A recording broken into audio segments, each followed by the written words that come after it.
নবীর এক সাহাবী আবু যর গিফারি রাদিয়াল্লাহু তাআলা আন, কে সেই আবু যর, যেই আবু যর রাহমাতুল লিল আলামিনের খেদমত করতে গিয়া আমার নবীর ভালোবাসা অন্তরে নিয়া নিয়া নবীর খাদেমগিরি করে করে করে চলাফেরা করে। দুনিয়াতে থাকা অবস্থায় নিজের জন্য একটা ঘর আবু যর বানাইতে পারে না। এরে আল্লাহর বান্দা, আবু যর গিফারিকে সিরিয়ার গভর্নর 300 দিনার দিয়া বললেন, এরে দূত আবু যরের কাছে নিয়ে যাও। দূতের কাছে দূত মারেফাত 300 দিনার নিয়ে যখন আবু যরের কাছে পাঠানোর জন্য অর্ডার দিয়া দিলেন, ওই দূত 300 দিনার নিয়ে আবু যরের দরবারে এসে হাজির হয়ে গেলেন। আবু যরকে বললেন, রে আবু যর, সিরিয়ার গভর্নর তোমার জন্য 300 দিনার পাঠিয়েছে, গ্রহণ করে নাও। আমার তুমি ঠিক মতন দুনিয়াতে চলতে কষ্ট হয়ে যায়, এই 300 দিনারের মাধ্যমে ঘর বাড়ি নির্মাণ করে দুনিয়াতে সুন্দরভাবে জীবন যাপন করো। আবু যর ওই দূতকে ডাইকা বলে, দূত শোনো শোনো শোনো শোনো, এই 300 দিনার কে দিয়েছেন? বলে সিরিয়ার গভর্নর আপনার জন্য পাঠিয়েছে। বলে এই 300 দিনার তোমার হাতের মধ্যেই রাখো, আর এই 300 দিনার নিয়া তুমি সিরিয়ার গভর্নরের কাছে চলে যাও, তাকে গিয়া জানাইয়া দাও আবু যর রাহমাতুল লিল আলামিনের হাতে গড়া এমন এক সাহাবী। আবু যর দুনিয়াতে এই 300 দিনার তার কোনো প্রয়োজন নাই। আবু যর কি মনে করে, আবু যরের মনের মধ্যে কি চিন্তা, তুমি সিরিয়ার গভর্নরকে জানা দিবা এই 300 দিনারের আবু যরের কোনো প্রয়োজন নাই। আবু যরের প্রয়োজন হলো এই দুনিয়াতে থাকার জন্য ছোট্ট একটা কুড়ে ঘর হলেই চলবে, যাতে করে ছায়া পড়ে। সৌদি আরবের জমিন অনেক রৌদ্র, অনেক গরম, এই গরম ঠেকানোর জন্য যদি একটা সুশীতল ছায়া আবু যর ব্যবস্থা করতে পারে, আবু যরের ঘর লাগবে না, আবু যরের 300 দিনারের কোনো প্রয়োজন নাই। রহমাতুল লিল আলামিনের খাদেমগিরি করিয়া, রহমাতুল লিল আলামিনের খেদমত করিয়া করিয়া আমার মালিকের প্রিয় বান্দা হওয়ার জন্য আবু যর সর্বাবস্থায় কুড়ে ঘরে থাকাটাই নিজের জন্য পছন্দের মনে করে। সুবহানাল্লাহ, বাড়ি যে কইন আরো জোরে। আবু যর গিফারি রাদিয়াল্লাহু তাআলা আনহু বলেন, এর দূত শুধু তাই না, 300 দিনার তো তুমি নিয়ে যাইবা, সিরিয়ার গভর্নরকে জানাইয়া দাও আবু যরের এই 300 দিনারের কোনো প্রয়োজন নাই। আবু যরের যদি একটা বকরি থাকে, এই বকরিটা সকালবেলা বের হয়ে যাবে, আবার রাতে আবু যর গিফারির ঘরের মধ্যে এসে ঢুকে যাবে। 2 নম্বরে আবু যরের পরনের মধ্যে যেই কাপড় তুমি দেখতেছো, এই পরিধানকৃত কাপড় ছাড়া আবু যরের আর কোনো কাপড় আর জামার কোনো প্রয়োজন নাই। শুধু তাই না, আবু যরের পাশে যদি একজন খেদমত কর্নেওয়ালা, শুধুমাত্র একজন খাদেম থাকে, তার সাথে সঙ্গ নিয়া নিয়া আবু যর চলাফেরা করবে। এই 3টা যদি থাকে, একটা বকরি আর একটা জামা, একটা খাদেম, আবু যরের জিন্দেগিতে আবু যরের আর কোনো কিছু লাগবে না। ও দূত তুমি সিরিয়ার গভর্নরকে জানা দাও আবু যরের কেন লাগবে না। এই 300 দিনার যদি আমার হাতে এসে যায়, আমি এই 300 দিনার কোন খাতে ব্যয় করব? যদি আমি 300 দিনার হারাম খাতে ব্যয় করি, আমার মালিকের কাছে আমি হিসাব দিতে পারবো না। এজন্য আবু যর বলে, ও দূত তুমি ওই সিরিয়ার গভর্নরকে জানাইয়া দাও, এই টাকা পয়সা ধন সম্পদ এত কোনো কিছু আমার কোনো প্রয়োজন নাই, দুনিয়াতে বাড়ি গাড়ির প্রয়োজন নাই। আমি শুধু কিয়ামতের ময়দানে আমার মালিকের প্রিয় বান্দা হয় আমি আবু যর আল্লাহ জান্নাতে যেতে চাই। কে সেই আবু যর গিফারি রাদিয়াল্লাহু তাআলা আনহু? রাহমাতুল লিল আলামিনের হাতে গড়া সাহাবীরা দুনিয়া বিমুখ ছিলেন, আমানতের খেয়ানত করে নাই, কারণ জানে আল্লাহ এই হাত দিয়েছেন, আল্লাহ এই পা দিয়েছেন, আল্লাহ ধন দৌলত টাকা পয়সা যা দিবেন এগুলার আমানতের খেয়ানত যদি করে ফেলি, তাহলে আমি জান্নাতের অধিপতি হতে পারবো না, জাহান্নামী আমার হয়ে যাওয়া লাগবে। এজন্য আবু যর একদিন তার বন্ধু আবু দারদা রাদিয়াল্লাহু তাআলা আনহুর বাড়ির পাশ দিয়া যায়। আবু যর গিফারি তাকায় দেখে আবু দারদা একটা ঘর নির্মাণ করতেছে। আবু যর যাচ্ছে পাশ দিয়া, তাকায় দেখেন ঘর নির্মাণ করার জন্য পাথর কাজ কর্মেওয়ালারা পাথর মাথায় করে আনছে।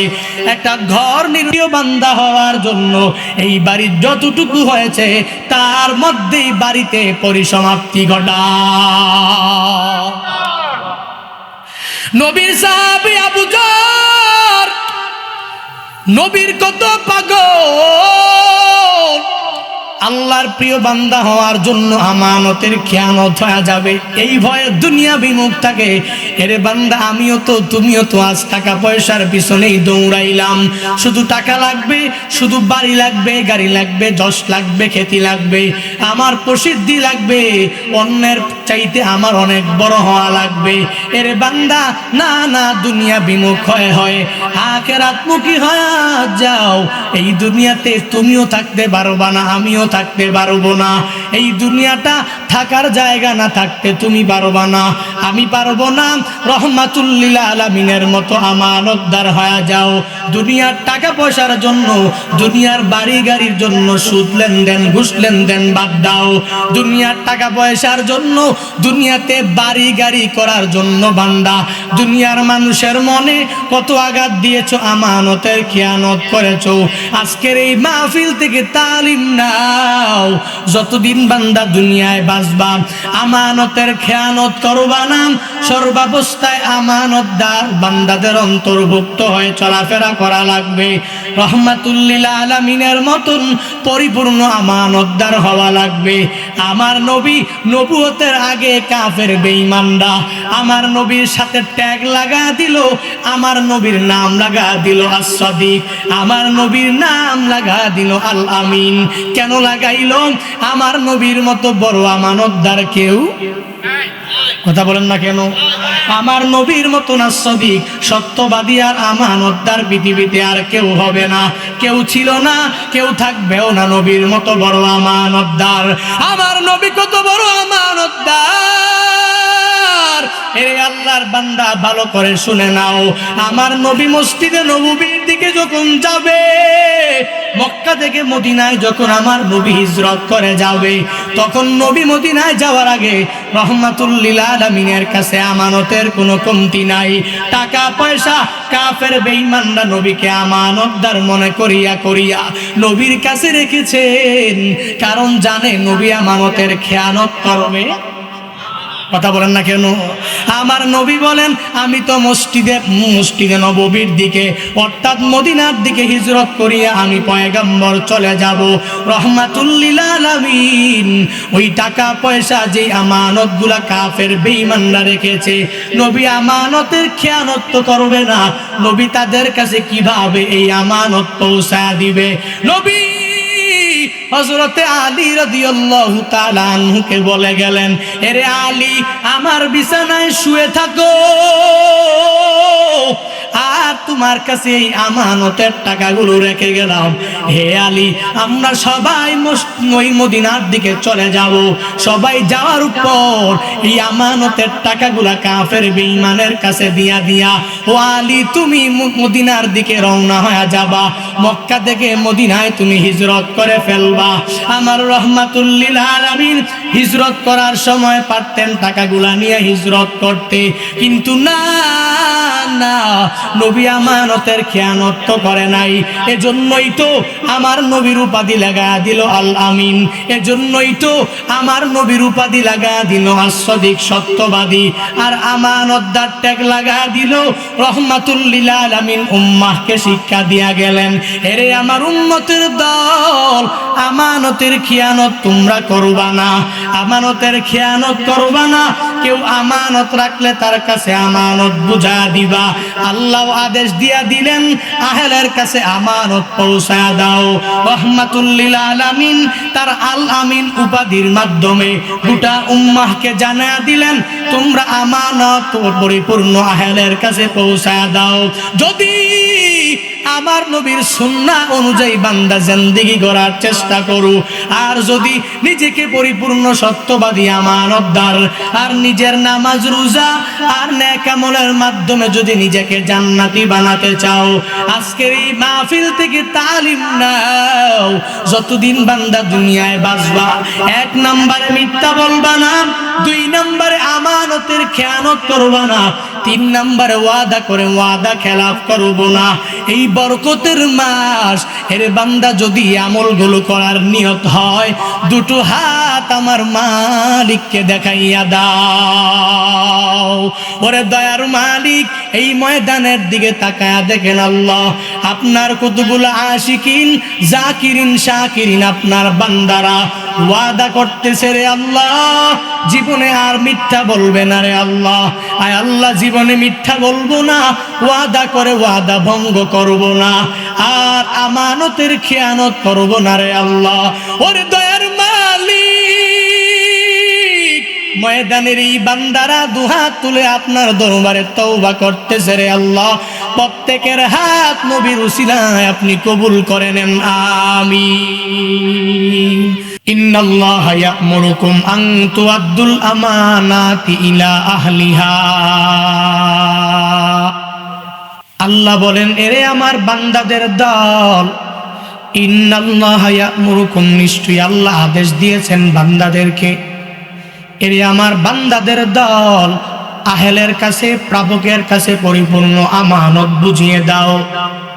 মৃত্যুবরণ করার পরে ওয়ারিসের কাছে যেই ধন সম্পদ টাকা পয়সা জমি জমা সব সুন্দরভাবে যে যে পাবে তাকে ভাগ করে দাও।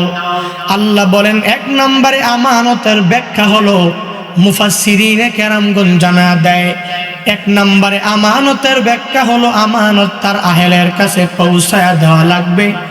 আমানত যে পাবে ওই প্রাপকের কাছে পরিপূর্ণ বুঝায়া দেওয়া লাগবে। ওয়ারিস যেই সম্পদ পাবে, ওই সম্পদ যদি ওয়ারিস পায় তাহলে ওয়ারিসের উচিত হলো তার পিতা মাতা তার আত্মীয় স্বজনের কাছে সুন্দরভাবে ভাগ করে দিবে।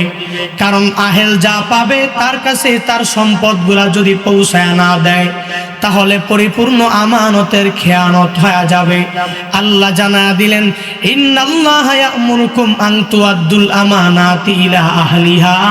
হে আমার বান্দা বান্দির দল, যে বান্দাই আমানত পাবে, যেই বান্দাই সম্পদ পাবে, যেই বান্দাই কিছু পাওয়ার প্রাপ্য, ওই প্রাপকের কাছে তোমরা পরিপূর্ণভাবে আমানত পৌঁছায় দাও। আদেশকার, জোরে বলেন আদেশকার। আল্লাহ বলেন, আমানত পৌঁছায় দাও, আমানত যে পাবে তার কাছে পরিপূর্ণভাবে পৌঁছায় দাও। রাহমাতুল লিল আলামিন জানা দিলেন, আমানতের খেয়ানত যেই বান্দাই করবে, ওই বান্দা তো মুসলমানদের কাতারে তার নামটা থাকবে না, মুনাফিকের কাতারে সে অন্তর্ভুক্ত হয়ে যাবে। আমানতের খেয়ানত করনেওয়ালা ওই বান্দা মুসলমানদের কাতারে যদি বলে আমি মুসলমান, মুসলমান, আমি মুসলমান বলতে পারবে, কিন্তু রাহমাতুল লিল আলামিনের হাদিস অনুযায়ী এই বান্দা মুনাফিকের কাতারে তার নামটা উঠে যাবে।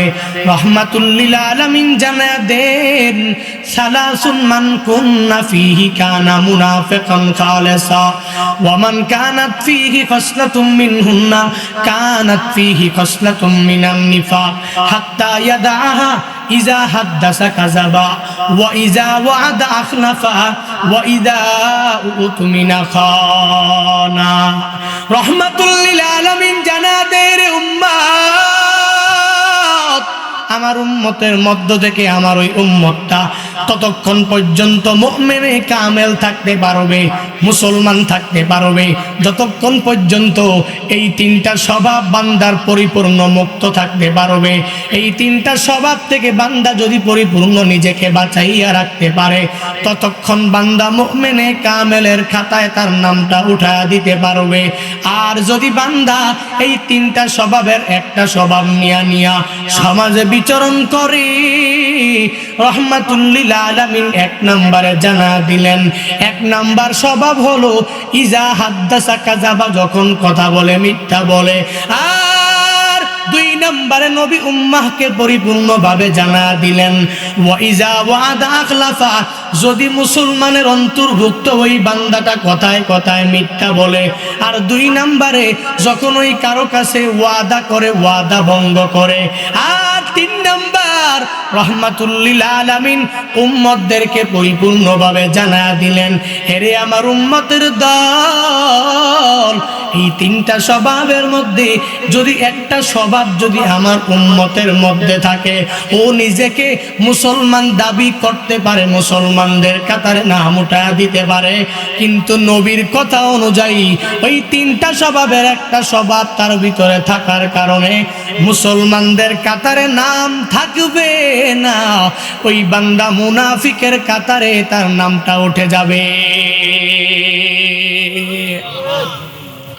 দুনিয়াতে কত আল্লাহর বান্দা টাকা দেখো,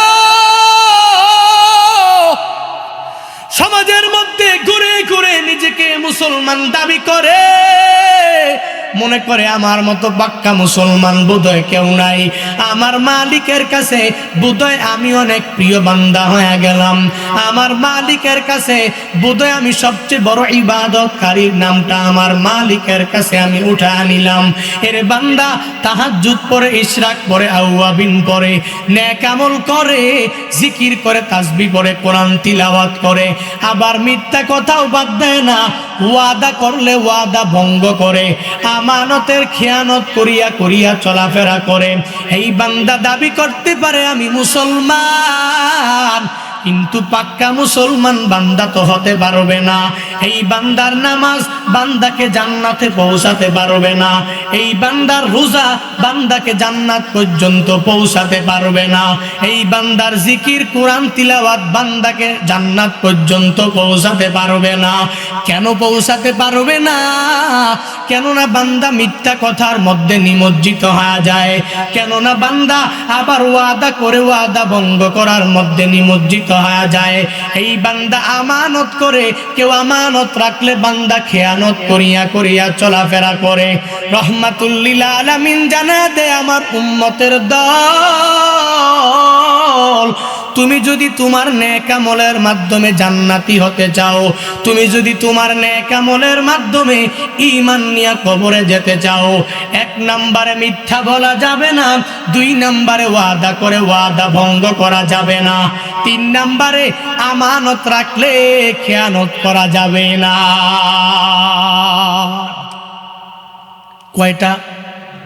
কয়টা স্বভাব?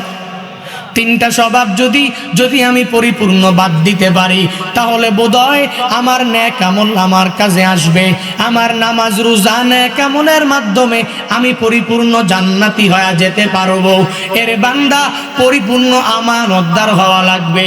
1 নম্বরে আমানতের অর্থ হলো, বলে আমানত কেউ আমার কাছে টাকা রাখলো, আহলের কাছে পৌঁছায়া দেওয়া লাগবে। এই টাকার মালিক তো আমি না, এই টাকার মালিক তো ওই প্রাপক যে আমার কাছে টাকাটা আমানত রেখেছে, আমি তো টাকার মালিক না। এই টাকাটা পরিপূর্ণ প্রাপকের কাছে পৌঁছায়া দেওয়া লাগবে।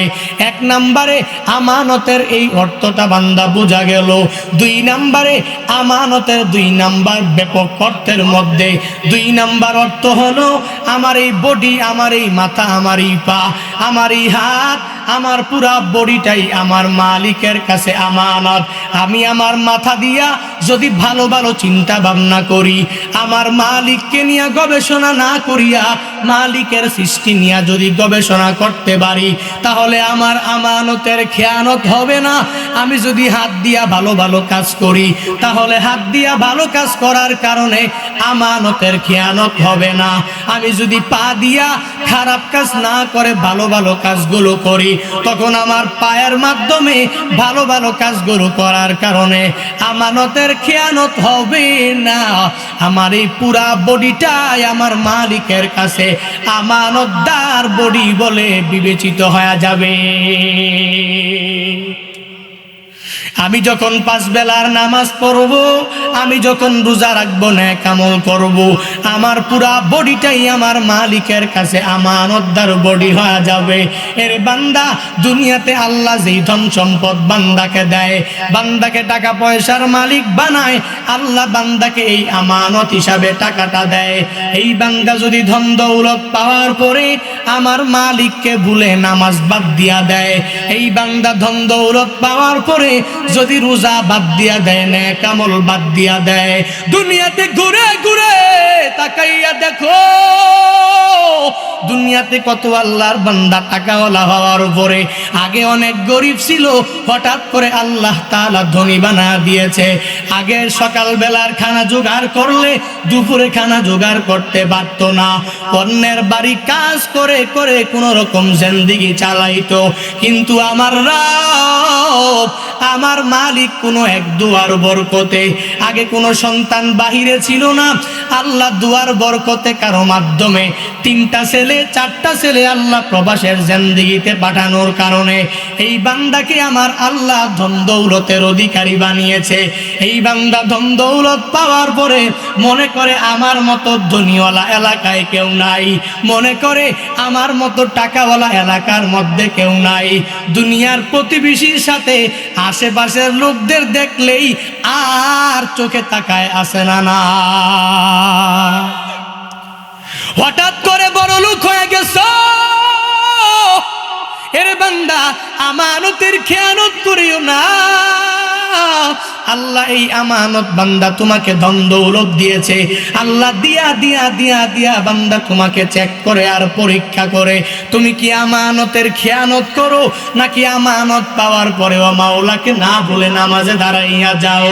তুমি কি আমানতের খেয়ানত করো, নাকি আমানত পাওয়ার পরে টাকা পয়সাওয়ালা হওয়ার পরে ধন দৌলতওয়ালা হওয়ার পরে নাকি আবার রোজার মধ্যে নিমজ্জিত হয়ে যাও।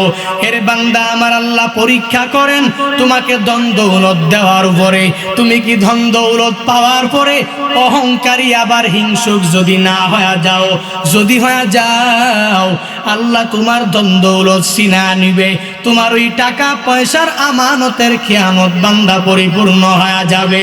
এরে আল্লাহর বান্দা, দুনিয়াতে তো কোনো কত আল্লাহর বান্দা টাকা পয়সা ধন দৌলতের জন্য শুধু বলে আমার দুনিয়াতে টাকা লাগবে, পয়সা লাগবে।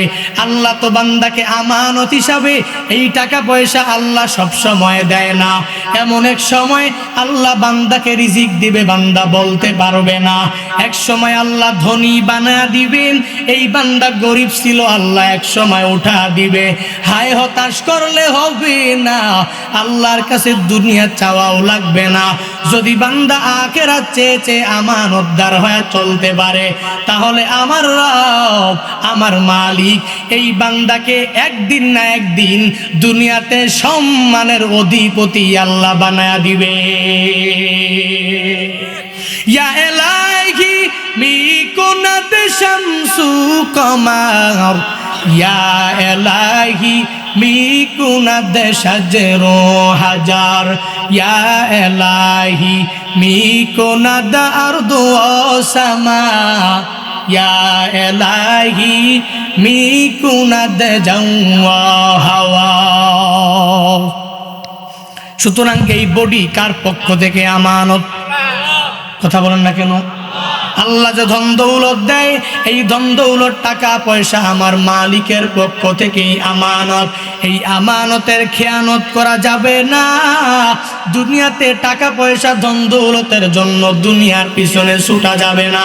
সাহাবায়ে কেরামরা দুনিয়ার মায়া ছেড়ে দিয়া, দুনিয়ার বাড়ি গাড়ি ছেড়ে দিয়া, দুনিয়ার টাকা পয়সার মহাব্বত ছেড়ে দিয়া রহমাতুল লিল আলামিনের মহাব্বত অন্তরে নিয়া দুনিয়ার টাকাকে সাহাবায়ে কেরাম, দুনিয়ার দ্বন্দ্বৌলতকে সাহাবায়ে কেরাম দ্বন্দ্বৌলত মনে করে নাই। দুনিয়ার জায়গা জমিন, দুনিয়ার টাকা পয়সা, দুনিয়ার সম্মান মর্যাদা প্রতিপত্তি কেউ দুনিয়াতে সাহাবায়ে কেরামরা এগুলা মনে করে নাই। সাহাবায়ে কেরাম হবে আমাদের অনুকরণীয় আদর্শ, রহমাতুল লিল আলামিন হবে আমাদের অনুকরণীয় আদর্শ। এই ক্ষেত্রে চলার ক্ষেত্রে তাবিঈন, তাবে তাবিঈন, আইম্মায়ে মুজতাহিদিন তারা হবে অনুকরণ করণীয় আদর্শ, এদের আদর্শ মেনে মেনে আমাদের জিন্দেগি গঠন করা লাগবে। সাহাবায়ে কেরাম কেমন দুনিয়া বিমুখ কেমন দুনিয়া বিমুখ ছিল। তারা আখিরাতের প্রতি আখিরাতের বিশ্বাস অন্তরে নিয়া জান্নাত পাওয়ার জন্য সাহাবায়ে কেরামরা সর্বস্ব বিলীন করে দিয়েছে।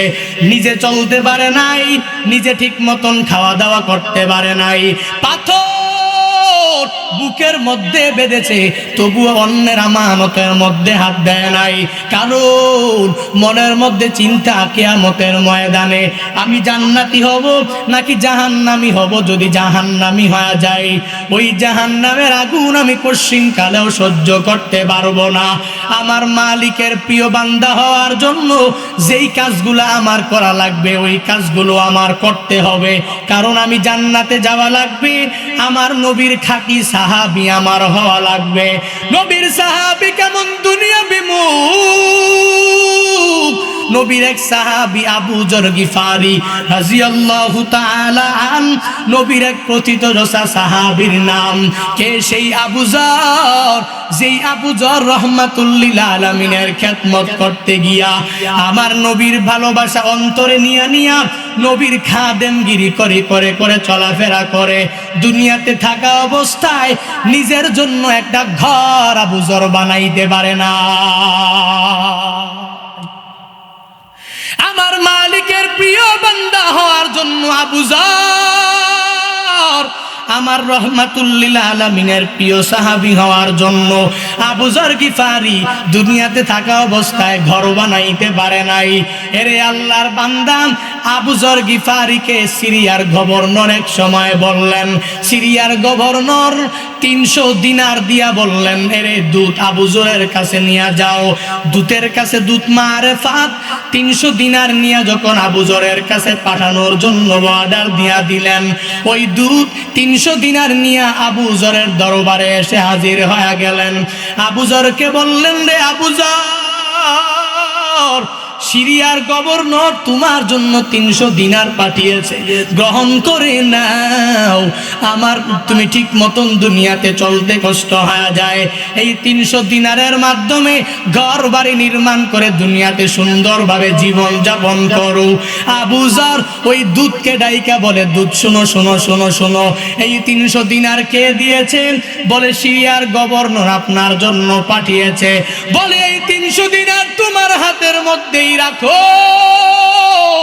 আর এই 300 দিনার নিয়ে তুমি সিরিয়ার গভর্নরের কাছে চলে যাও, তাকে গিয়া জানাইয়া দাও আবু যর রাহমাতুল লিল আলামিনের হাতে গড়া এমন এক সাহাবী।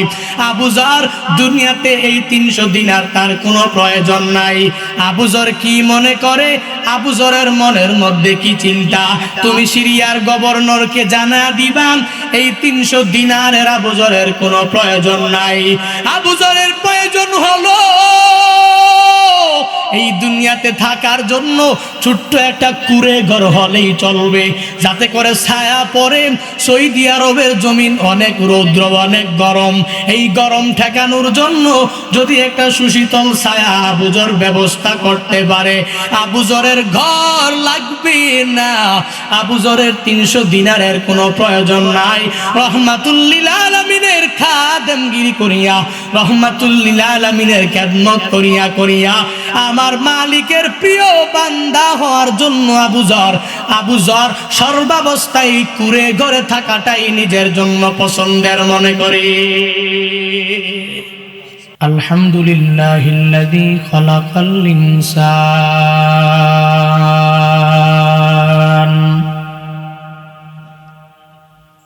ওয়া কাররামা ওয়া আল্লামাহু মিনাল বায়ানি মা লাম ইয়ালাম। فسبحان الذي لا يحصى امتنانه باللسان ولا بالقلم وأشهد أن لا إله إلا الله وحده لا شريك له لا ضد له ولا مثل له ولا مثيل له وأشهد أن سيدنا وسندنا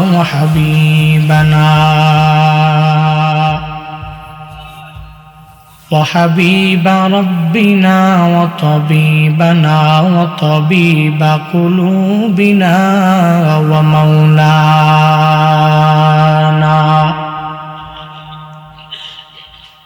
ومولانا محمدا عبده ورسوله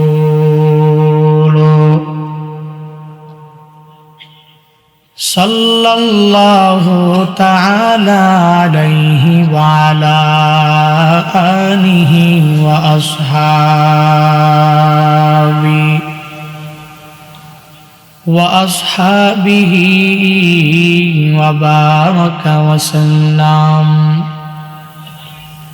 وبارك وسلم تسليما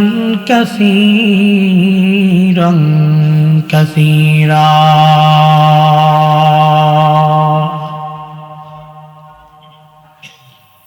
الذي أرسله الله تعالى بالحق بشيرا ونذيرا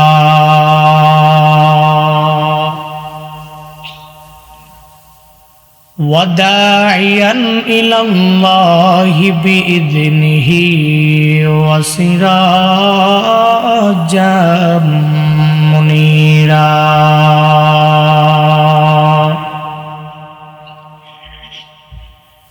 أما بعد فأعوذ بالله من الشيطان الرجيم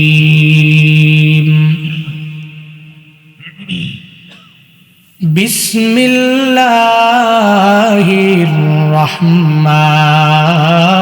الرحيم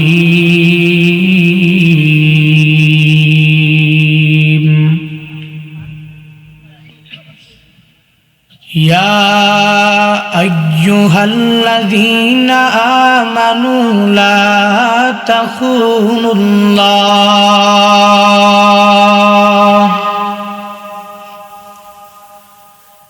لا تخونوا الله والرسول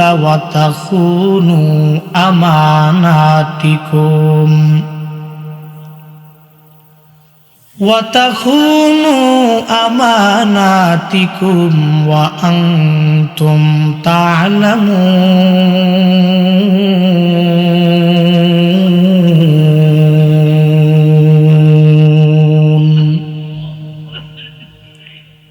وقال النبي صلى الله عليه وآله وسلم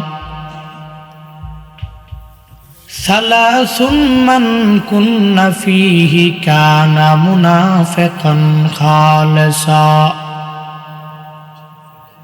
إذا حدث كذب وإذا وعد أخلف وإذا اؤتمن خانا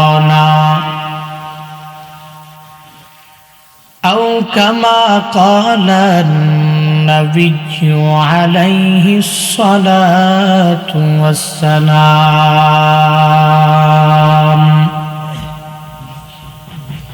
صدق الله مولانا العظيم وصدق رسوله النبي الكريم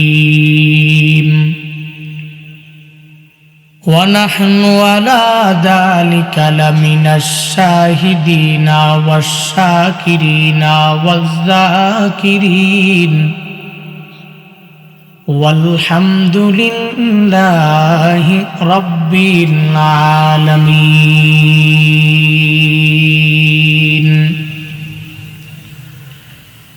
اللهم صل على محمد عدد ما في علم الله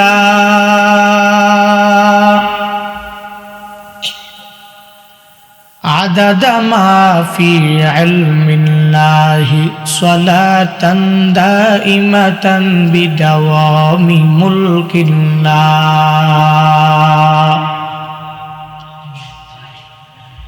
اللهم صل على محمد وأنزله المقعد المقرب أنزله المقعد المقرب عندك يوم القيامة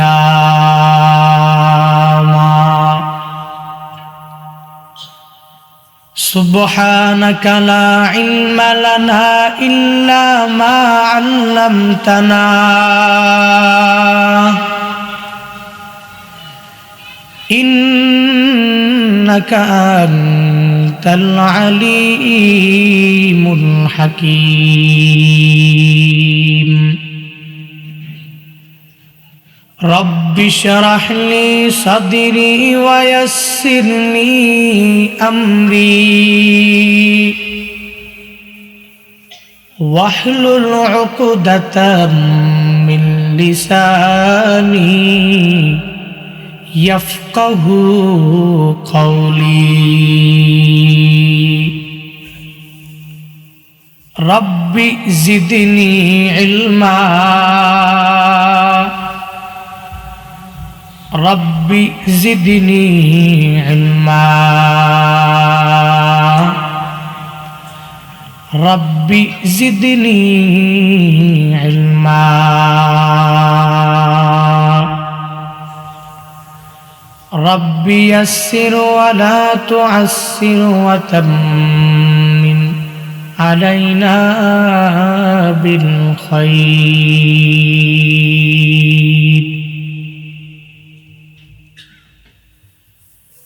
सूरज ने दिया अपनी शुआओं को पैगाम सूरज ने दिया अपनी शुआओं को पैगाम दुनिया है अजब चीज कभी सुबह कभी शाम दुनिया है अजब चीज कभी सुबह कभी शाम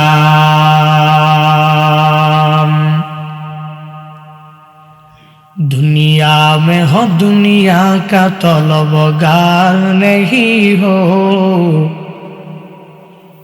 दुनिया में हो दुनिया का तलबगार नहीं हो बाजार से गुजर और खरीदार नहीं हो बाजार से गुजर और खरीदार नहीं हो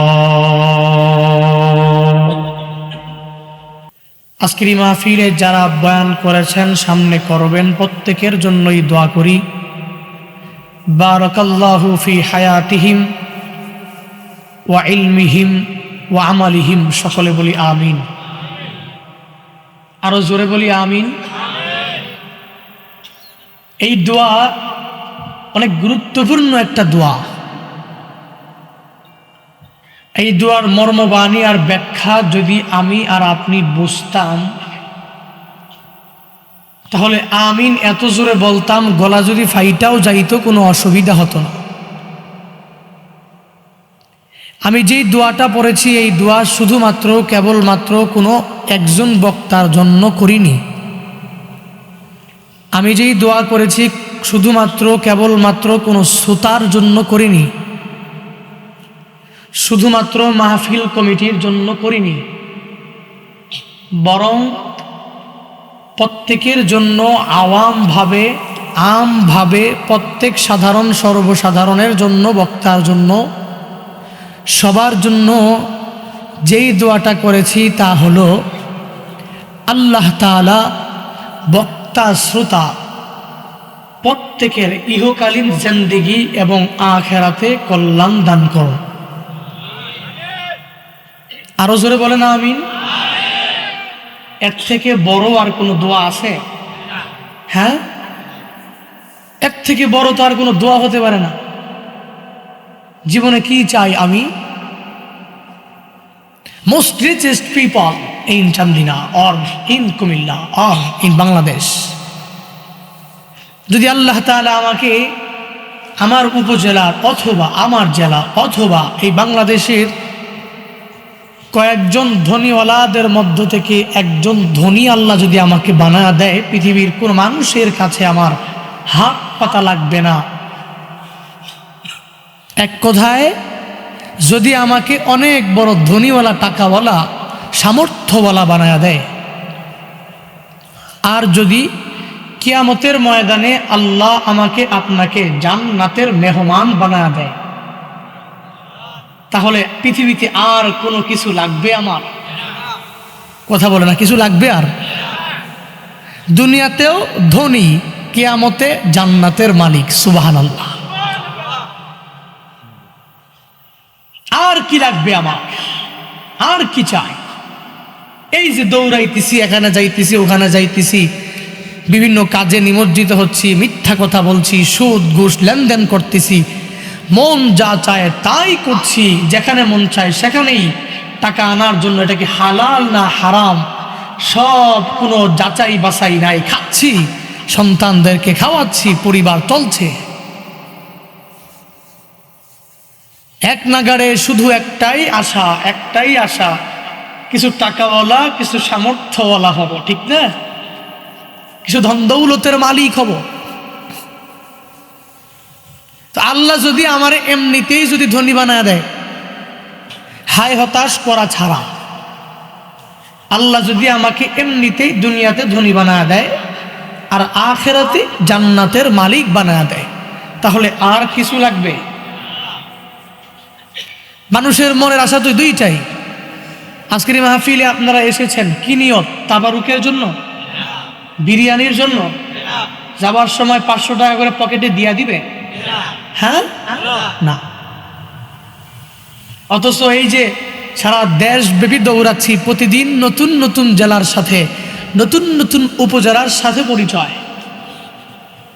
ওদিন গাড়ি নিয়ে যাচ্ছি, রাস্তা খুব সংকীর্ণ, চিকন, ছোট রাস্তা।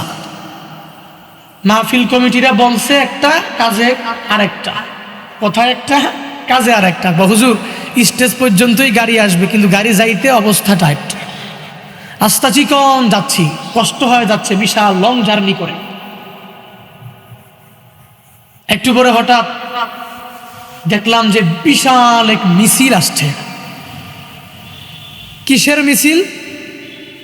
তাকায় দেখলাম এই যে মিছিল যাচ্ছে, আমার ভাই, তোমার ভাই, অমুক ভাই, তমুক ভাই, আমার ভাইয়ের মার্কা, হেলিকপ্টার মার্কা, বিমান মার্কা, বেগুন মার্কা, কলা মার্কা, আরো কত কিছু যে আছে মার্কা, বলতেছে আর যাচ্ছে, আর বলতেছে ও সাসা সাসা গো, সাসি আইলে কোয়েন গো, ভুট্টা দিয়েন গো, ও ভাবি ভাবি গো, ভাই আইলে কোয়েন গো। এই যে এক নাগারে যাচ্ছে আর বলতেছে, শেষ নাই। তা আমি বললাম যে আমার তো মাহফিল ধরতে হবে, একটু জায়গা দাও। কয় হুজুর মুজুর করার টাইম নাই, মাহফিলে হুজুর, মসজিদে মাদ্রাসায় হুজুর, এখন কোনো হুজুর মুজুর করার টাইম নাই, এক সাইডে থাকেন। এই যে দৌড়াচ্ছে, কি ফিরি ফিরি দৌড়ায়? আরে কথা কয় না, ফিরি ফিরি দৌড়ায় কিসের জন্য? হ্যাঁ, ফিরি ফিরি কেউ দৌড়াবে না। হয়তো 500 টাকা, না হয় 1 প্যাকেট বিরিয়ানি, না হয় কিছু একটা তো হবেই। নেত্রকোনা যাওয়ার সময়, নেত্রকোনার মানুষগুলো অনেক গরিব মানুষ, এদের গরিব এলাকা,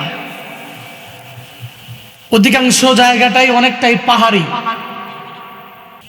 তো গরিব হওয়ার কারণে এরা অনেক প্রার্থী, ক্যান্ডিডেট দাঁড়াইছে, অনেক প্রার্থী, মেম্বার, চেয়ারম্যান দাঁড়াইছে। দেখলাম যে অনেক দূর থেকে মিছিল একটা আসছে। একটু পরে দেখি সবাই একসাথে জড়ো হয়ে গেছে। কেন? তাকায় দেখলাম রাস্তার মাঝখানে, রাস্তার এক সাইডের মধ্যে বিশাল কাগজ বিছায়া দিয়া, কাগজের উপরে বুট মুড়ি ঢাইলা দিছে, কয় খাও। না, আমরা তো কুমিল্লার মানুষ, আমাদের মেম্বার, চেয়ারম্যান, এমপিরা মোটামুটি অনেক টাকা পয়সার মালিক, 500 টাকা, 200 টাকা, 100 টাকা করে দিতে পারে। ওরা নেত্রকোনার মানুষ গরিব, টাকা পয়সা দিতে পারবে না, তো কাগজটা বিছাইয়া বোট মুড়ি দিছে ঢাইলা, কয় খাও জনমের খানা, আর খালি কও চাচা চাচা গো, খালি ভোট দিয়েন গো। আশা কি 100 টাকা, আশা কি 500 টাকা, আশা কি 1 প্যাকেট বিরিয়ানি, আশা কি এই যে সাধারণ বুট মুড়ি, এই আশা নিয়া এই যে নেতার পিছে দৌড়াচ্ছে। আমি কাউকে হেও করছি না, কিন্তু আমি সারা বাংলাদেশে যাই তো একটু বললাম আর কি, যে সব জায়গায় তো বর্তমান একই হালাত। তো প্রত্যেকের আশা কি 500 100 কিছু টাকা পাবো, টাকা নিয়ে বাড়িতে যাব, এই টাকা নিয়ে কোনো রকম 1টা দিন 2টা দিন চলাফেরা করব, আরামে আয়েসে খাওয়া দাওয়া করব। আজকের এই মাহফিলে যে আমরা আসলাম, এখানে টাকাও দিবে না, বিরিয়ানি দিবে না, তাবারুক দিবে না, কোনো কিচ্ছু দিবে না। তা আমরা যে আসলাম এত কিছুই দিবে না, না দেওয়ার পরেও আমরা যে বসে রইলাম, উদ্দেশ্য কি? ঈমানওয়ালা হয়া মরতে চাই, ঠিক কি ঠিক না? কথা বলে না, ঈমানওয়ালা হয়া মরতে চাই, ঠিক না? আমরা সফল মুমিন হয়া মরতে চাই, কবরে কিছু আমল নিয়ে যেতে চাই, এর ব্যতি রেখে আর অন্য কিছু না। এই জন্য আল্লাহ পাক রব্বুল আলামিন আমাদেরকে ঈমান নিয়ে কবরে যাওয়ার তৌফিক দান করুন। এত আস্তে বললেন আমিন, জোরে বলেন না আমিন। আল্লাহ পাক নেক আমল নিয়ে কবরে যাওয়ার তৌফিক দান করুন। আজকের এই বরকতপূর্ণ মাজলিস, সামনে যিনি বয়ান করবেন আপনাদের এলাকারই সন্তান, খুব ভালো বয়ান করেন কোরআন এবং হাদিস থেকে। ওই দিনও দারোয়াতে একটা বয়ান ছিল, ওদিকে মনে হয়, ওইখানে উনি প্রধান বক্তা ছিল, আপনাদেরকে প্রাণ খুলে অনেক বয়ান শুনিয়েছেন। আমি তো ছোট মানুষ, ইলিম নাই, হিলিম নাই, আমল নাই, কিচ্ছুই নাই, শুধুমাত্র আপনাদের দোয়া আর পিতামাতার দোয়া, উস্তাদদের দোয়ার বরকতে কিছু কথা বলি আর কি। যা পারি বলবো, আপনারা শুনবেন তো ইনশাআল্লাহ। শরীরটা বেশি ভালো না, লং জার্নিগুলো বেশি হয়ে যায়, যেহেতু দেশব্যাপী প্রোগ্রাম করতে হয়, মানুষের আশা পূরণ করতে হয়। এত লং জার্নি আমি করি, কই সিরাজগঞ্জ, কই নড়াইল, কই যশোর, কই টাঙ্গাইল, একদিন এক এক জেলায় করে। তো যার দরুন এই মাসটাতে অনেক কষ্ট হয়ে যাচ্ছে। গতকালকেও সারা রাত একটুও ঘুম নাই, টাঙ্গাইল সদর থেকে রাত 1টায় রওনা, ফজর বাড়িতে এসে পড়া। ঢাকাতে থাকলে মোটামুটি 2-3 ঘন্টা ঘুমানো যাইতো, কিন্তু বাড়িতে আসছি আজকের এই মাহফিলে অ্যাটেন্ড করতে হবে। তো সব মিলিয়ে মোটামুটি স্বাস্থ্যটা শারীরিকভাবে অসুস্থতার নিয়ামত নিয়েও তো চলতেছি, কারণ অসুস্থতা দেয় কে? বলেন না কে? এজন্য মালিকের অকৃতজ্ঞ হওয়া যাবে না। অসুস্থ অবস্থায়ও একজনের তৌফিক কামনা করে করে একজনের কৃতজ্ঞতা প্রকাশ করে চলতে হবে, তার নাম সকলে বলি আলহামদুলিল্লাহ। এবার মানুষ অনেক অল্প, একটু জোরে জোরে কথা বলতে হবে। আমি শুধু বলেই না, যেই বক্তাই সামনে আসবে, যেই মাহফিলে যাবেন, একটু কথাগুলো জোরে জোরে বলতে হবে। পারবেন তো ইনশাআল্লাহ? সকলে একবার করে পড়ব সুবহানাল্লাহ, আরো জোরে পড়ব আলহামদুলিল্লাহ, আরো জোরে পড়ব আল্লাহু আকবার। কষ্ট হইছে? সবার গুনাহ হইছে? খালি বক্তার সওয়াব হইছে? হ্যাঁ, খালি বক্তাই জান্নাত পাবে? হ্যাঁ, সুবহানাল্লাহ, আলহামদুলিল্লাহ, আল্লাহু আকবারের সাউন্ড দিলে অনেক উপকার, অনেক ফায়দা।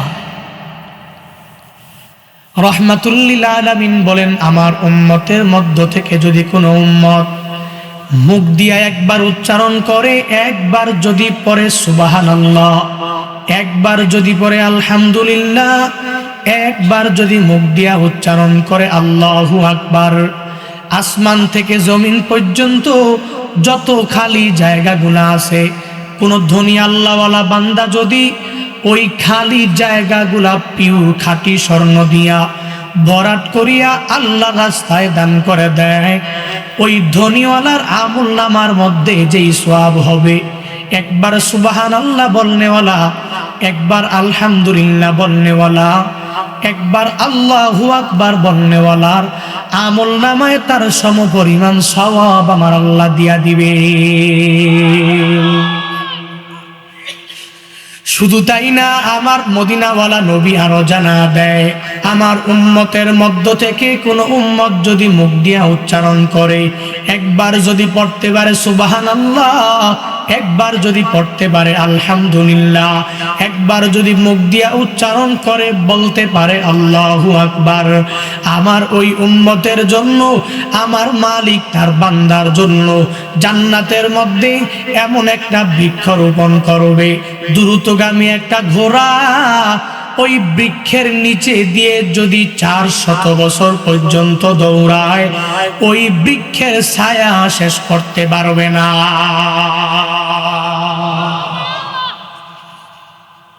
সুবহানাল্লাহর ফজিলত আছে না নাই? আলহামদুলিল্লাহর ফজিলত আছে না নাই? আল্লাহু আকবারের ফজিলত আছে না নাই? চিল্লায় একবার করে পড়ব সুবহানাল্লাহ, আরো জোরে পড়ব আলহামদুলিল্লাহ, আরো জোরে চিল্লায় পড়ব আল্লাহু আকবার। সকলে বলি আলহামদুলিল্লাহ। এই যে কত কষ্ট লাগে নাই, শুধু সুবহানাল্লাহ বললাম, আলহামদুলিল্লাহ বললাম, আল্লাহু আকবার বললাম, আসমান জমিন এই যে কত ফাঁকা জায়গা, যদি কোনো আল্লাহর বান্দা স্বর্ণ দিয়া ভরাট করে দান করে, তার আমলনামায় যে সওয়াব হবে, আমি বললাম ওই সমপরিমাণ সওয়াব আল্লাহ আমারে দিয়া দিল। সুবহানাল্লাহ। এজন্য ফ্রি টাইমে যেখানেই থাকি, দোকানে বসে আছি, বৃক্ষরোপণ করতেছি, চারা রোপণ করতেছি, খেতে খামারে আছি, যে কোনো ফ্রি টাইমে আমরা এই তাসবিহগুলোর আমল করার চেষ্টা করব, পারবো তো ইনশাআল্লাহ? আল্লাহ পাক আমাদের প্রত্যেককে তৌফিক দান করুন। আরো জোরে বলেন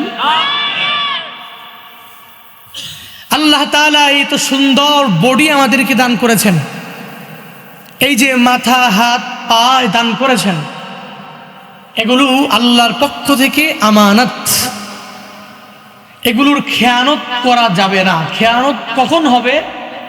যখন আমি হাত দিয়ে গুনাহের কাজ করব। পায়ের খেয়ানত কখন হবে? যখন পা দিয়ে গুনাহের দিকে দৌড়িয়ে যাব। কানের খেয়ানত কখন হবে? যখন কান দিয়ে আমি অশ্লীল গান বাজনা শুনব। চোখের খেয়ানত তখনই হবে যখন আমি চোখ দিয়া অশ্লীল গান বা অশ্লীল ভিডিও দেখব। আমার মুখের খেয়ানত তখনই হবে যখন আমি মুখ দিয়া গালিগালাজ করব, কাউকে দেখলেই তার ব্যাপারে কুধারণা, গীবতের মধ্যে নিমজ্জিত হয়ে যাব। আল্লাহর পক্ষ থেকে হাত, পা, এই পুরা বডিটাই হচ্ছে আমানত। এগুলোর খেয়ানত করা যাবে না। কথা বলেন না, খেয়ানত করা যাবে। আর আল্লাহ তো আমানতের ব্যাপক অর্থ হিসাবে আল্লাহ কালামুল্লাহ শরীফে বিভিন্ন আয়াতকে বিচ্ছিন্নভাবে, বিক্ষিপ্তভাবে আল্লাহ তাআলা পবিত্র কালামুল্লাহ শরীফের বিভিন্ন আয়াত রহমাতুল্লিল আলামিনের উপরে নাজমান নাজমান নাজিল করেছেন এই আমানতের ব্যাপারে। আমরা তো মনে করি আমানত মানে হচ্ছে টাকা পয়সা কারো কাছে রাখলাম, সে যদি আমাকে দেয় আমানতদার, না দিলে খেয়ানতকারী। ঠিক কি ঠিক না? কথা বলেন না কেন? এটাই তো মনে করি, কিন্তু মূলত তো এটা না। মূলত আমানতের ব্যাপক অর্থ রয়েছে, ব্যাপক অর্থ। আর আমানতের ব্যাপক অর্থের মধ্যেই রয়েছে এক নম্বরে, তো প্রথম অর্থটাই হলো যে আমানতগুলো তার আহেলের কাছে, তার প্রাপকের কাছে পরিপূর্ণ বুঝিয়ে দেওয়া লাগবে।